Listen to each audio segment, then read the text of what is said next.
ಓಂ ನಮಃ ಶಿವಾಯ. ಎಲ್ಲರಿಗೂ ನಮಸ್ಕಾರಗಳು. ಜುಲೈ 26ರಿಂದ ತುಲಾ ರಾಶಿಯವರಿಗೆ ಏನಾಗುತ್ತದೆ ಎಂದು ತಿಳಿದರೆ ನೀವು ಆಶ್ಚರ್ಯಚಕಿತರಾಗುವಿರಿ. ತುಲಾ ರಾಶಿಯವರು ತುಂಬ ಅದೃಷ್ಟವಂತರು ಮತ್ತು ಜುಲೈ 26ರ ನಂತರ 2 ದೊಡ್ಡ ಶುಭ ಸುದ್ದಿಗಳನ್ನು ಕೇಳುತ್ತಾರೆ. ಅವರ ಮೇಲೆ ದೈವಿಕ ಅನುಗ್ರಹ ಹೆಚ್ಚಾಗಿರುತ್ತದೆ. ಇಲ್ಲಿಯವರೆಗೆ ಅದು ನಿಮ್ಮನ್ನು ಅನೇಕ ಅಪಾಯಗಳಿಂದ ರಕ್ಷಿಸಿದೆ. ಅದು ನಿಮ್ಮೊಂದಿಗೆ ಬಂದಿದೆ ಮತ್ತು ನಿಮ್ಮನ್ನು ಮುಂದೆ ಮಾರ್ಗದರ್ಶನ ಮಾಡಿದೆ. ಆ ದೈವಿಕ ಜೀವಿ ಯಾರೆಂದು ತಿಳಿದರೆ ನೀವು ಆಶ್ಚರ್ಯಚಕಿತರಾಗುವಿರಿ. ನಿಮ್ಮ ಸುತ್ತಲೂ ಯಾರೂ ಇಲ್ಲದಿದ್ದಾಗ ಮಾತ್ರ ಈ ವಿಡಿಯೋವನ್ನು ನೋಡಿ. ಈಗ ಜುಲೈ 26ರಿಂದ ನಿಮಗೆ ಏನಾಗುತ್ತದೆ ಎಂದು ತಿಳಿದುಕೊಳ್ಳೋಣ. ಈ ವಿಡಿಯೋವನ್ನು ಕೊನೆಯವರೆಗೂ ನೋಡಿ. ಅಲ್ಲದೆ ಲೈಕ್ ಮಾಡಿ ಮತ್ತು ಕಾಮೆಂಟ್ ಮಾಡಿ. ಓಂ ನಮಃ ಶಿವಾಯ ಹಾಗೆ ಮಾಡಿ. ತುಲಾ ರಾಶಿಯವರು ಅನೇಕ ಒಳ್ಳೆಯ ಗುಣಗಳನ್ನು ಹೊಂದಿರುತ್ತಾರೆ. ಅವರು ತುಂಬ ಸುಂದರರು. ಅವರ ಮನಸ್ಸು ಸುಂದರವಾಗಿರುತ್ತದೆ. ಅವರು ಎಲ್ಲರೊಂದಿಗೂ ಪ್ರೀತಿಯಿಂದ ಮಾತನಾಡುತ್ತಾರೆ. ಅವರು ಎಂದಿಗೂ ಸುಳ್ಳು ಹೇಳುವುದಿಲ್ಲ. ಎಲ್ಲವೂ ಹಾಗೆಯೇ ಇದೆ ಎಂಬಂತೆ ಅವರು ಮಾತನಾಡುತ್ತಾರೆ. ಅವರು ಕಷ್ಟಪಟ್ಟು ಬೆಳೆದು ಬಹಳಷ್ಟು ಕಷ್ಟಗಳನ್ನು ಅನುಭವಿಸುತ್ತಿದ್ದಾರೆ. ಅವರು ಮಾಡುವ ಯಾವುದೇ ಕೆಲಸದಲ್ಲಿ ಅನೇಕ ನಷ್ಟಗಳನ್ನು ಎದುರಿಸುತ್ತಿದ್ದಾರೆ. ಅವರು ಜೀವನದಲ್ಲಿ ಬಹಳಷ್ಟು ಹಣವನ್ನು ಗಳಿಸಲು ಬಯಸುತ್ತಾರೆ. ಅದಕ್ಕಾಗಿ ಅವರು ಶ್ರಮಿಸುತ್ತಾರೆ. ಆದಾಗ್ಯೂ ಅವರಿಗೆ ಉತ್ತಮ ಜೀವನವಿದೆ. ಶುಕ್ರನು ತುಲಾ ರಾಶಿಯ ಅಧಿಪತಿಯಾಗಿರುವುದರಿಂದ ಎಲ್ಲ ಗ್ರಹಗಳು ಅವರ ಪರವಾಗಿ ತಿರುಗುತ್ತವೆ. ಇದರಿಂದಾಗಿ ಅವರಿಗೆ ಬಹಳಷ್ಟು ಅದೃಷ್ಟವಿದೆ. ಅದು ಬರುತ್ತದೆ. ನೀವು ಯಾವುದೇ ಕೆಲಸ ಮಾಡಿದರೂ ನಿಮಗೆ ಉತ್ತಮ ಲಾಭ ಸಿಗುತ್ತದೆ ಮತ್ತು ಯಾವುದೇ ಅಡೆತಡೆಗಳು ಇರುವುದಿಲ್ಲ. ಹಣದ ವಿಷಯದಲ್ಲಿ ಅದು ಉತ್ತಮವಾಗಿರುತ್ತದೆ. ಮನೆಯಲ್ಲಿ ಹಣ ಹೆಚ್ಚಾಗುತ್ತದೆ. ಸಾಲದ ನೋವಿನಿಂದ ನಿಮಗೆ ಮುಕ್ತಿ ಸಿಗುತ್ತದೆ. ನೀವು ಒಳ್ಳೆಯ ಸುದ್ದಿ ಕೇಳುತ್ತೀರಿ. ಕುಟುಂಬದಲ್ಲಿನ ಎಲ್ಲ ಸಮಸ್ಯೆಗಳು ದೂರವಾಗುತ್ತವೆ. ಹಣಕಾಸಿನ ವಿಷಯದಲ್ಲಿ ಅದು ಉತ್ತಮವಾಗಿರುತ್ತದೆ. ಮನೆಯಲ್ಲಿ ಸಂಪತ್ತು ಹೆಚ್ಚಾಗುತ್ತದೆ. ಬಾಕಿ ಇರುವ ಎಲ್ಲ ಕೆಲಸಗಳು ಪೂರ್ಣಗೊಳ್ಳುತ್ತವೆ. ನಿಮ್ಮ ಜೀವನದಲ್ಲಿ ಕೆಲವು ಬದಲಾವಣೆಗಳು ಸಂಭವಿಸುತ್ತವೆ. ನೀವು ಕಷ್ಟಗಳಿಂದ ಮುಕ್ತರಾಗುತ್ತೀರಿ. ನಿಮಗೆ ಮನಸ್ಸಿಗೆ ಶಾಂತಿ ಸಿಗುತ್ತದೆ. ತುಲಾ ರಾಶಿಯವರು ತುಂಬ ಬುದ್ಧಿವಂತರು. ಅವರು ಹೆಚ್ಚಿನ ಬುದ್ಧಿವಂತಿಕೆ ಮತ್ತು ಧೈರ್ಯವನ್ನು ಹೊಂದಿರುತ್ತಾರೆ. ಅವರು ಯಾವುದೇ ಕೆಲಸ ಮಾಡಿದರೂ ಅದನ್ನು ಬುದ್ಧಿವಂತಿಕೆಯಿಂದ ಮಾಡುತ್ತಾರೆ. ಅವರು ಯಾವುದೇ ಸಮಸ್ಯೆಯನ್ನು ಧೈರ್ಯದಿಂದ ಎದುರಿಸುತ್ತಾರೆ.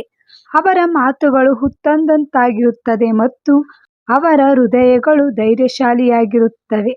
ಅವರು ಬಯಸಿದವರಿಗಾಗಿ ಏನು ಬೇಕಾದರೂ ಮಾಡುತ್ತಾರೆ. ಅವರು ಯಾವುದೇ ಕಷ್ಟಗಳನ್ನು ಎದುರಿಸಿದರೂ ಅವರೊಂದಿಗೆ ಇರುತ್ತಾರೆ. ಅವರು ಯಾರನ್ನೂ ಮೋಸ ಮಾಡುವುದಿಲ್ಲ. ಆದರೆ ಕೆಲವರು ಅವರನ್ನು ಮೋಸ ಮಾಡುತ್ತಾರೆ ಮತ್ತು ನಂಬಿಸಿ ಮೋಸ ಮಾಡುತ್ತಾರೆ. ಅದರಿಂದಾಗಿ ಅವರು ಕೆಲವು ತೊಂದರೆಗಳನ್ನು ಎದುರಿಸುತ್ತಿದ್ದಾರೆ. ಆದಾಗ್ಯೂ ಅವರಿಗೆ ಉತ್ತಮ ಭವಿಷ್ಯವಿರುತ್ತದೆ.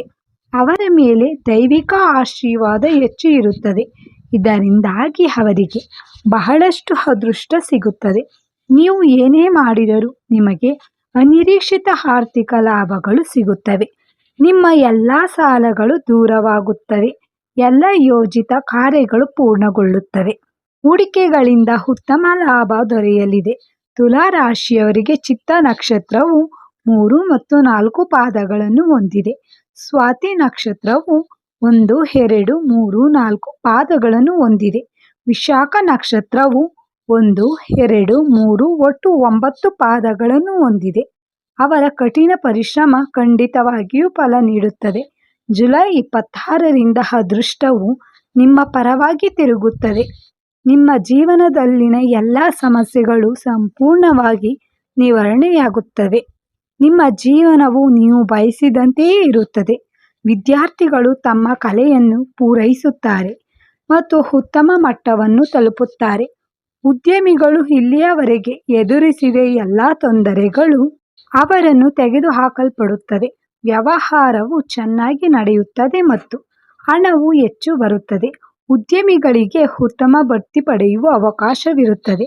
ಉದ್ಯೋಗಕ್ಕಾಗಿ ಕಾಯುತ್ತಿರುವವರಿಗೆ ಶೀಘ್ರದಲ್ಲೇ ಕೆಲಸ ಸಿಗುತ್ತದೆ. ತುಲಾ ರಾಶಿಯವರಿಗೆ ತುಂಬ ಉದ್ವಿಗ್ನತೆ ಇರುತ್ತದೆ. ಅವರು ಎಲ್ಲದರ ಬಗ್ಗೆಯೂ ಉದ್ವಿಗ್ನರಾಗುತ್ತಾರೆ.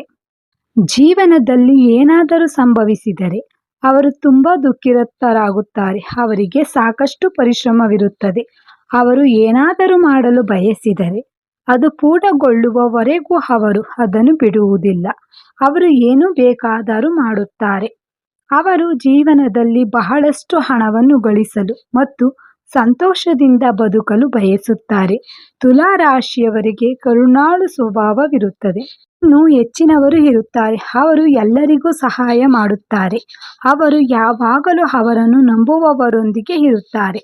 ತುಲಾ ರಾಶಿಯವರಿಗೆ ಅವರ ಮೇಲೆ ದೈವಿಕ ಆಶೀರ್ವಾದ ಇರುತ್ತದೆ. ಆ ದೇವರು ಯಾರು? ವೆಂಕಟೇಶ್ವರ ಸ್ವಾಮಿ. ಜುಲೈ 26ರಿಂದ ವೆಂಕಟೇಶ್ವರನ ಕೃಪೆ ನಿಮ್ಮ ಮೇಲೆ ಇರುತ್ತದೆ. ಇಲ್ಲಿಯವರೆಗೆ ಅನೇಕ ಅಪಘಾತಗಳಿಂದ ನಿಮ್ಮನ್ನು ರಕ್ಷಿಸಿದ್ದಾನೆ. ಈ ಶನಿವಾರ ನಿಮ್ಮ ಮನೆಯಲ್ಲಿ ಸ್ವಚ್ಛಗೊಳಿಸಿ ಮತ್ತು ವೆಂಕಟೇಶ್ವರ ಸ್ವಾಮಿಯನ್ನು ಪೂಜಿಸಿ. ಇಲ್ಲದಿದ್ದರೆ ವೆಂಕಟೇಶ್ವರ ಸ್ವಾಮಿ ದೇವಸ್ಥಾನಕ್ಕೆ ಹೋಗಿ ತೆಂಗಿನಕಾಯಿ ಒಡೆದು ವೆಂಕಟೇಶ್ವರ ಸ್ವಾಮಿ ದರ್ಶನ ಮಾಡಿ.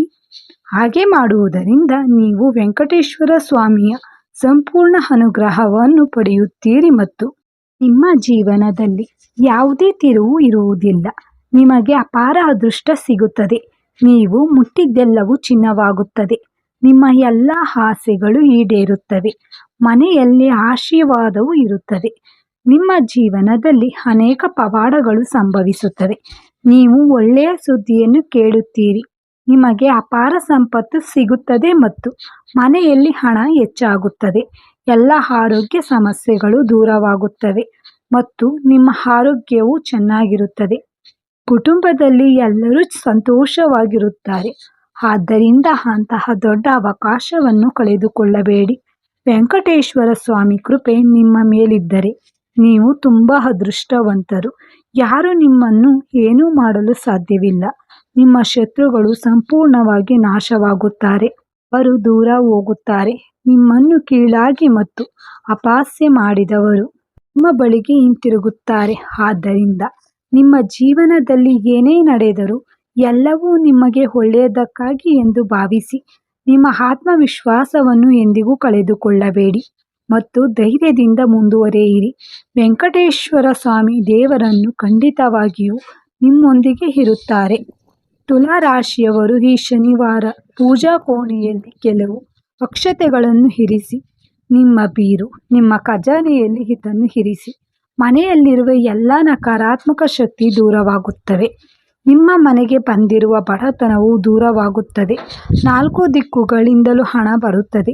ನಿಮ್ಮ ಮನೆಯಲ್ಲಿ ಹಣದ ಕೊರತೆ ಇಲ್ಲ. ಆದ್ದರಿಂದ ಅಂತಹ ದೊಡ್ಡ ಅವಕಾಶವನ್ನು ಕಳೆದುಕೊಳ್ಳಬೇಡಿ. 2 ದಿನಗಳ ನಂತರ ಅವುಗಳನ್ನು ಹೂವಿನ ಗಿಡಗಳಲ್ಲಿ, ಅಂದರೆ ಹಸಿರು ಗಿಡಗಳ ಮೇಲೆ ಇರಿಸಿ. ತುಲಾ ರಾಶಿಯವರು ಹೊರಗಿನವರ ಮಾತುಗಳನ್ನು ನಂಬಿ ಏನನ್ನೂ ಮಾಡಬಾರದು. ಅದು ನಿಮಗೆ ಹಾನಿ ಮಾಡಬಹುದು.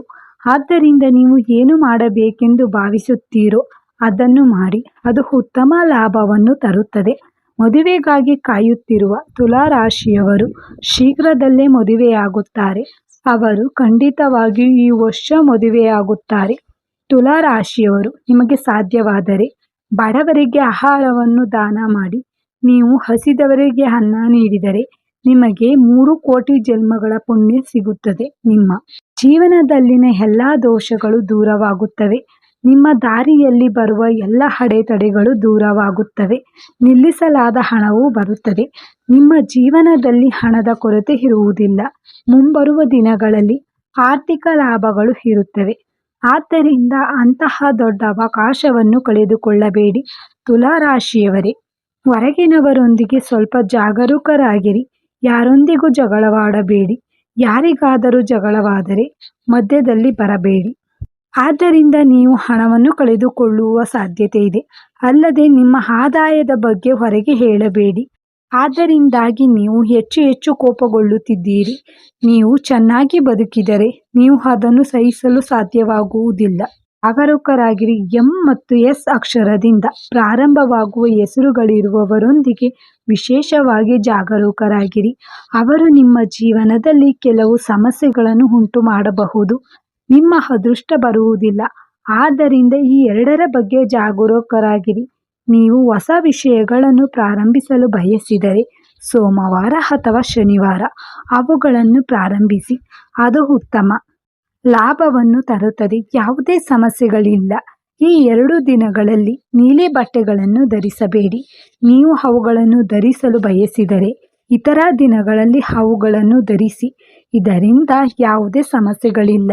ಹಸಿರು, ಕೆಂಪು, ಹಳದಿ, ಕಪ್ಪು, ಬಿಳಿ, ಗುಲಾಬಿ ಇವು ನಿಮಗಾಗಿ ಅದೃಷ್ಟ ಬಣ್ಣಗಳಾಗಿವೆ. 7 ಇದು ನಿಮ್ಮ ಅದೃಷ್ಟ ಸಂಖ್ಯೆಯಾಗಿದೆ.